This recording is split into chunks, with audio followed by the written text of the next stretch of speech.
This is a previous podcast replay. Social media does not work unless you understand this. Episode 308. Are you ready to make your law firm a profit-generating machine that will free up your time and skyrocket your impact? With more than 2 decades of business growth experience and having proven that you can be successful while prioritizing your family and your impact, introducing the Profit with Law podcast. I am your host, the creator of the Firm Differentiator 10X Effect, Moshe Amsel. Well, hello and welcome to another episode of the Profit with Law podcast. I am your host, Moshe Amsel, and today I wanted to jump into another direction, and that is talking about social media, specifically how you can leverage social media in your marketing efforts of your firm. Now, social media has many different uses, many different ways that it can be used. And I want to preempt this conversation to be that I'm specifically talking about the use of social media when it comes to trying to build relationships and connections with people who may become a target, may become a potential client, or may be a potential referral source for you.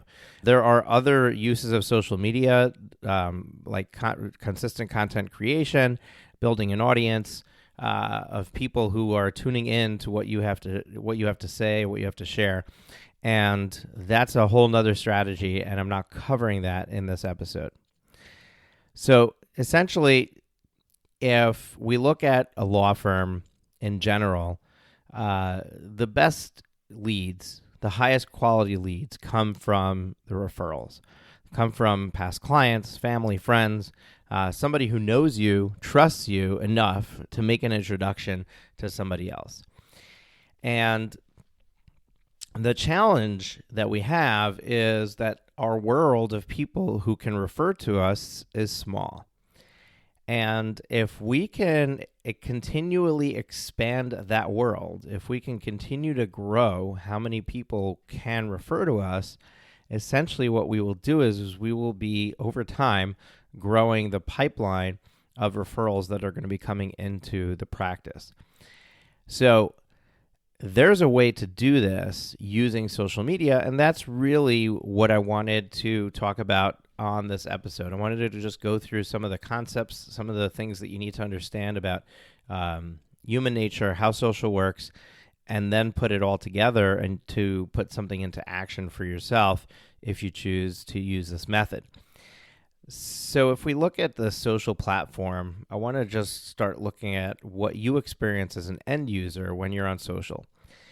If you post something on Facebook, for example, do you ever go back and check to see how many people liked the post, to see how many comments you're getting, to react or respond to the comments that are there? Most people don't just post on social for the sake of posting and then walk away and never look back. What would be the purpose of posting in that case? People post because they want the immediate feedback of knowing that there's somebody else out there that cares about what they have to say. And when somebody reacts, or even better, comments or shares the post, that's like the ultimate feedback that we can receive, or the ultimate acknowledgement that we can receive that we've posted something that is worth somebody else's attention. And that creates this adrenaline rush inside of us. It creates a good feeling, and we want more of that, which is why people are addicted to posting on social. However, the point that I'm trying to articulate or make here is that when somebody posts, providing feedback to them in the form of a like of some kind, a comment, which is even better, or a share, which is probably the best, although comment and share, depending on how they're done, can pay different dividends. But essentially, if you were to do that to somebody else, what you are doing is you are causing this positive feeling to them. And they're going to notice. They may not notice if you do it once, but they're going to notice if they see you constantly reacting, commenting, sharing the stuff that they are posting. So that's the first concept that I want you to just kind of tuck away for a moment. Just keep that in the back of your mind. And the next thing that we want to look at is how do you expand the network that you have? So if you think about it, how do you connect with somebody new on social? Well, you simply send them a connection request. In LinkedIn, it's a connection request. In Facebook, it's a friend request. In Instagram, it's a follow. Every platform is different, but essentially there is a process that you can follow where you can connect with anybody, or at least attempt to connect with anybody, and you don't necessarily even have to know them. So if you can come up with a way of finding the people that you want to establish relationships with, then you can send connection requests to all of them. So let's just use somebody who is a business lawyer. So you do business law. You help businesses with contract creation, managing their, making sure that they've got their ducks in a row from a human resources personnel hiring and firing angle, stuff like that. So my first recommendation would be to niche down, right? So once you have a niche that you focus on, you don't have to have a niche for this exercise, but it certainly makes it easier. You could go into, depending on the platform. So for example, on LinkedIn, you could go into LinkedIn and you can simply do a search, whether a regular search or a sales navigator search, for somebody in that particular vertical, somebody in that particular industry, within a certain mile radius of your office. For example, if you're not a virtual establishment, you need the client to be nearby. What other criteria can you put in there? You can put a lot of criteria in there. You could put in what their job title is or what their level of seniority is. You could put in there, let's see, I don't have the search in front of me, but you can look in there and see what the different criteria is to kind of narrow down and find that subset of people that you're looking for.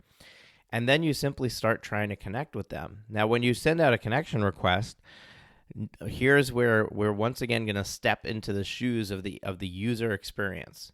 So now when you send out a connection request, you're invading somebody else. You're coming into their space and you're saying, hey, I would like to connect with you. Now, why should they want to connect with you? So now put yourself in those shoes. How do you filter connection requests when somebody reaches out to you? Now, some of you are like, well, I accept everybody. That's fine, but most people are not like that. So when we look at it, when somebody sends you a connection request, the first thing you do is you look and see, hey, do we have anybody in common? Do we have any friends in common? Do we have any connections in common? That's the first place we go to see, do I know this person, or is this a spam or garbage request? Now, if we do have connections in common, and sometimes we require more than one, right? Sometimes we require multiple connections in common for our filter system. But at the end of the day, if you have a connection in common, then you pass the first test. Now, what's the next test? So I'm just going to take a step back for a moment. When you're doing that search in LinkedIn, you can choose to only show people who are second-degree connections. First-degree connections are already connected with you, so you don't need to show them. And if you just do second-degree connections, you're going to avoid third-degree or no associated connections, and therefore you're going to increase the likelihood of people accepting your outreach. Now, when you reach out to somebody, let's see, did we cover all the criteria? No. So the first criteria is that second-degree connection. The next thing in the filtering process, now you just put those shoes on and think about, okay, when I receive a connection request, once I confirm that we have mutual connections and therefore this is not a spam request, what's the next thing that I do? Well, I try to figure out, why is this person trying to connect with me? So if there's a note with it that explains why they're trying to connect with you, then I get my answer and I make my decision. If there isn't such note, then I am going to start doing research. I'm going to check out their profile. I'm going to look to see where they work. I'm going to look at see what they're posting about. And I'm going to make a determination based on what I find whether or not to move forward and accept that connection. So there's a few things that we see when we start to look at this. We start to put ourselves in the recipient's shoes. What are some of the things that they're doing? They're looking for a reason. So if they're looking for a reason, why not give them a reason? So when you're sending out connection requests, why not put a note with it to explain why you're trying to connect with them? In other words, I am trying to connect with you because I am trying to get to know all the people in this industry. That's just one example. There's many different things you can write, but that's one example. For example, when I do outreach, I often lead with, "Hi, I'm the host of the Profit with Law podcast and the Law Firm Growth Summit, and I'm looking to connect with success-driven, mission-driven law firm owners. And thanks in advance, Moshe." That's typically the note that I would send when I'm looking to connect with attorneys, law firm owners, attorneys. So when somebody receives that request and they see that's, they may not have heard the podcast, but they see that I'm a podcast host of a podcast that's clearly regarding law in some way, right? And they hear about this Law Firm Growth Summit, and they see that I am just requesting a connection because I'm trying to get to know attorneys, right? So that will probably pass the sniff test for a lot of people.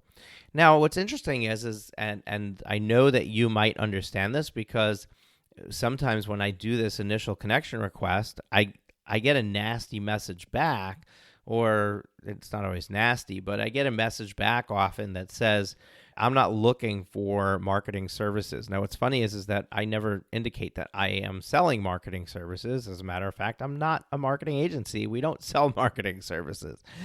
So why would somebody assume that? Well, obviously, people who are trying to connect with lawyers often are marketers who are then just going to turn around and pitch to you. And who has time for pitches, and who wants to be pitched to, right?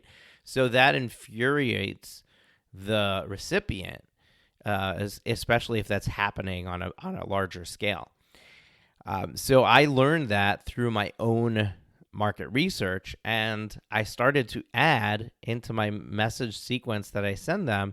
I started to add this disclaimer saying, "I'm not a marketer," so that I just remove that from the table. I take it away. And you want to kind of think that way. Like, what are they going to think when I send them this message? Their shields are going to go up. Their defense system is going to go up, and they're going to be hard to penetrate. In other words, they're going to be hard for me to establish the next step in this relationship if they are on guard. So I need to figure out what would cause them to be on guard, and therefore what do I need to do to prevent that from happening. So we talked about what it's like to interact with a post. We talked about doing outreach to increase your circle, increase your list of friends that you're connected with, your list of connections that you're connected with, and so on. So the next thing that I want to cover here is the final piece in the puzzle, and it's a big piece, and that is that people communicate in different channels. People communicate in multiple channels. Think of your own use of your smartphone, your own use of your computer. How many different ways do you communicate with people in the outside world? I'm going to throw some out there. You probably are doing phone calls. You probably are doing text messages. You probably are doing email. You probably are communicating on Facebook Messenger. Now, it might not be all of these, so you might say, "No, not me. I don't have Facebook." That's fine. I'm not referring to just all these things being in your totality, right? These are all possibilities.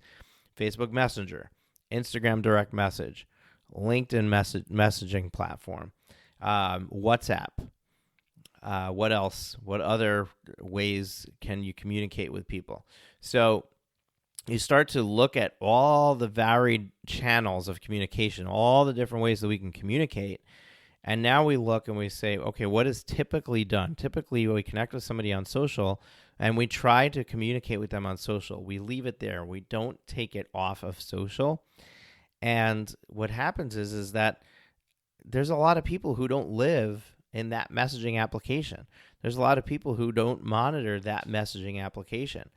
So if it's unnatural for them to be communicating in there, they might eventually see your message. They might eventually reply to it, but it's not going to be at the top. It's not going to be something that that gets their attention and that gets response right away.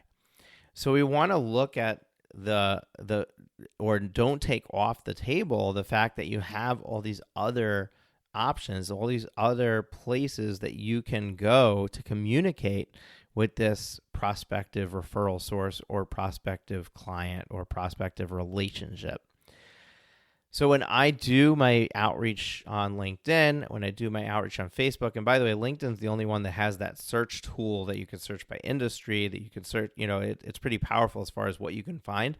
On other platforms, you kind of need to do that more manually. In other words, you need to join groups that are for your target market and connect with people there, provide value in the group. People notice you, they reach out and try to connect with you. That's what you need to do in those platforms where the search mechanism is not as robust, and therefore you can't just run a search and go and connect to the people that show up in that search. So here's where we start to bring it all back together. So you want to expand your circle. You want to connect with people. And the purpose of that connection is to establish a relationship so that you can provide value to them and they can reciprocate with value to you. And hopefully that comes with a referral, a recommendation, and so on. So you reach out to somebody and you add a note when you reach out to them. So you explain to them why you're reaching out and trying to connect with them. And then you wait for them to accept the connection request. Once they accept the connection request, now here's where it's important to recognize that I have a lot of options in front of me. Number one, I can message them. I can send another message in their messenger, maybe even create a sequence of messages that go off based on a certain amount of time delay in between each one. But I can communicate within the messaging platform of the social media where we connected. So that's the first natural thing when somebody we handshake, we meet each other, and then the next accessible thing, the next thing that makes sense is to send a follow-up message. Hey, thanks for connecting. Now, you can do whatever you want with this message. I try to build value. I try to provide resources that would be beneficial to them. I like to do that and then subtly start to ask for a phone call and then get more direct with asking for a phone call as time progresses. So the other thing to recognize is, okay, we could send them a message on the messaging application, but we just said that there's multiple channels, right? We can call, we can email, we can go into other messaging applications on other platforms and message them there. And what's interesting is that you can measure the responsiveness that you're getting. So in other words, if you're sending messages in the messaging platform of the social media that you're on, and they are not responding, then that's indicative that they are not interested or they're not checking their messages, right? So it could be they're not checking their messages, but some of them show you where somebody checked their message. They show you it's red. So you can see that it was red, it was not responded to. Here's where the secret sauce is. Here's where, people make this mistake. They don't move any further. And that is, once you connect with them, you may have access to their email address. On LinkedIn, for sure, once you connect with somebody, you have access to their contact information. You can see their email address. You can see their phone number. But also, you can be smart about it. So you can go to the website of their company and you can try to find contact information there. You can find a phone number. You can call the company and you can ask for the email address of that person. You can say, hey, I was supposed to send Bob I want to send Bob an email. Would you mind sharing his email address with me so I can get this email sent out? And then usually you'll be able to get that information just from the front desk of the company that you're calling. So if you can't get it on social, you can get it manually that way. And then what I would do is I would send an email. Now, before you freak out that you're not allowed to send unsolicited emails, this is not sending emails through a automated email broadcast, email blast system. And this email is not unsolicited. They just accepted your connection request. So when you're sending them an email, you're saying, dear Bob, we just connected on LinkedIn, and I'm not sure if you use the messaging application over there, so I wanted to drop you a note here as well. And then you could send the same message that you have in Messenger. The point is, or the purpose is just to show up in another place. And when it's different than what people are used to experiencing, they pay attention more. And that's it. That's all we're trying to do is we're trying to get their attention. The entire goal, entire focus of this should be to get them on the phone so that you can have a conversation, you can hit it off, you can see if there's a way to develop a relationship further from that initial conversation, or if you spent time that was wasted. Now, don't forget, so we talked about sending email. Don't forget that you can also text message or call. Now, I wouldn't text message unless somebody gives you their cell phone number and says, here, you can text me. Definitely an unsolicited phone call is a good idea. And here's why. When somebody accepts your connection request, your name stands out for a split second, right? They'll remember your name if it came up again, their ears will perk up, but that won't last very long. And what we want to have happen is we want them to start to recognize your name, and that's why you send a message and you hopefully get a response. But if you don't, then you send an email, you hopefully get a response. But if you don't, then you call. And when you call and the front desk goes to put the call through and they say, hey, Moshe Amsel's on the phone for you, at that point, I already did a connection request. I received a message from you on Messenger. I received an email from you. Chances are I've just saw your name 3 or 4 times, and therefore I'm going to have recognition. I may not remember why I know the name, but I'll have recognition, and that's going to get you past the gatekeeper. It's going to get you past the front door and allow you to get into a conversation with that prospective lead, referral source, whatever it is that you're trying to create that relationship for. Now, here's where we go back full circle to the first thing that we talked about. Right at the beginning, we talked about how you can interact with somebody's posts on social and therefore give them that positive feedback. And this is the second level of secret sauce. So the first one was, hey, take it off of the platform and go to email, go to phone calls. The second one is start to show up in different places for that person that gives them a good feeling. Because what's going to happen is that if they don't respond to your initial outreach, they may not. The mistake that people make is they're like, oh, he's not interested in talking to me. He's not interested in responding to me. I'm just going to give up on this person. And the reality is that there's a lot of reasons why they may not have responded to you. And it may just be that you simply need to get their attention better. And you can do that by commenting on their posts, by liking their posts, by sharing their posts. So what you need to do is you need to keep this short list of people you're trying to establish a relationship with and literally go and check their profiles. Or if you're like on LinkedIn, the Sales Navigator tool has a way of tracking that for you. If you have an integrated CRM where you're able to monitor activity of a prospect on social, and you'll see that show up where it gives you an easy way to just go and reply and comment and share and like and so on. So this is where we just put a ribbon on it, put a bow on it, and bring it all together. The system is as follows. You identify who you want to reach out to. You reach out to them initially through the messaging application of the social platform that you're connecting with them on.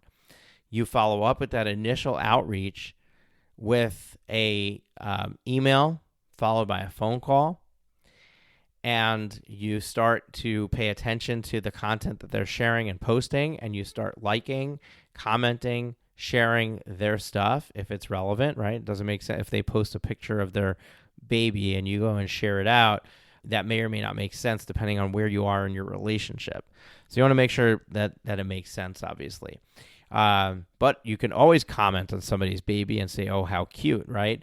No matter how distantly connected or how much you guys are strangers to each other. So there's different levels of what's acceptable in the social norm, and you want to kind of operate within those unspoken rules. So you are then commenting, liking their stuff. You're continuing to reach out through Messenger, email, and phone.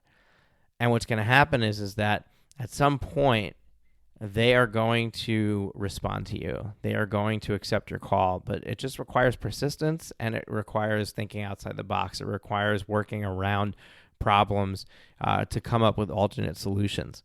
So I hope that this was helpful for you in thinking about social in a different way and really opening up another prospective pool of people for you to establish relationships with, and ultimately can become referral sources or clients or simply, business buddies. So it's good stuff. It works. And I'd love to see what happens if you put this into motion, what your experience is with it. You can get back to me and let me know. Folks, if you've been enjoying this episode, we're here twice a week, every Tuesday and Thursday, and we need your help. We need you to subscribe to the show so that you get notified or shows up in your feed when a new episode comes out. And we also need reviews, ratings and reviews. So if you can go into iTunes or any of the other podcast players, the one that you use, and rate and review the show, that would be outstanding. Because what happens is people come and they want a recommendation, right? We were just talking about recommendations. They want a recommendation. They want to see that people were happy and that they're getting into a good show. They're listening to something that's worth their while. So we want to try to have as many ratings and reviews there for them to peruse and make that decision rather than taking a pass and keep on going. So, folks, we've got a great interview coming this Thursday. I'm really excited for it. In the meantime, go try this thing out. Go knock it out on social. Talk to you soon. Thank you for tuning into the Profit with Law podcast. Your feedback is extremely valuable to us, as well as helping us reach more people with this valuable content. Please leave us a rating and review in your favorite podcast directory. Join us again next time when we are back with even more strategies to profit with law.